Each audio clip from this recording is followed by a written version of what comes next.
ইন্নামাল মুমিনুনা আল্লাযীনা ইযা যুকিরাল্লাহ ওয়াজিলাত কুলুবুহুম।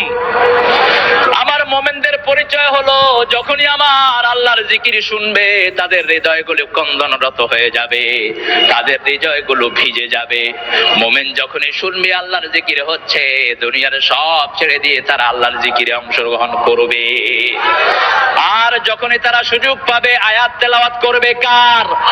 ওয়াইযা তুলিয়াত আলাইহিম আয়াতুহু যাদাতুহুম ঈমানান ওয়া আলা রাব্বিহিম ইয়াতাওয়াক্কালুন। মুমিন যখনই আমার কোরআন তেলাওয়াত করবে আমি তাদের ঈমানকে বাড়িয়ে দিতে থাকব।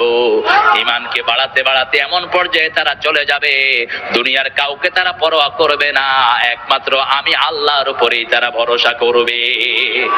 এজন্য কোরআন আছে যেখানে আমরা থাকব, কোরআনের আইন যেখানে আমরা থাকব।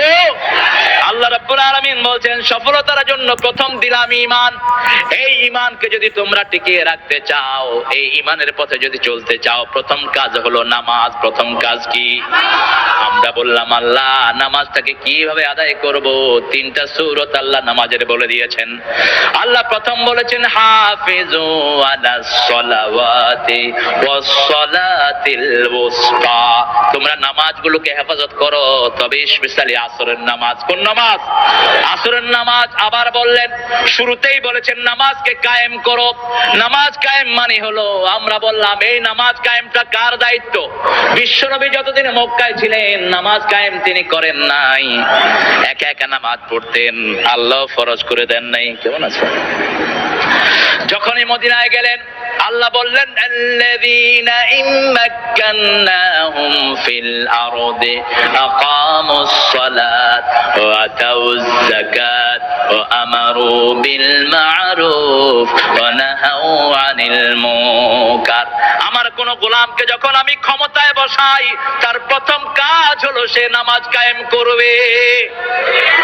এরকম গোলামের পিছনে থাকতে রাজি আছেন তো? আর যারা কয় কোরআনের দরকার নাই, টুপি দানের কোনো দরকার নাই, তাদের সাথে আমাদের কোনো সম্পর্ক। এই দেশ টুপি দানির দেশ, ঠিক না বেঠিক? এই দেশের প্রতিটি মানুষের সাথে কোরআনের সম্পর্ক বেশি না কম? তোমরাও তো সুযোগ পেলে যখন সুযোগ পাও কোরআনের মানুষের সাথে ধোঁকা দেওয়ার জন্য হাত তোলো, আছে না নাই?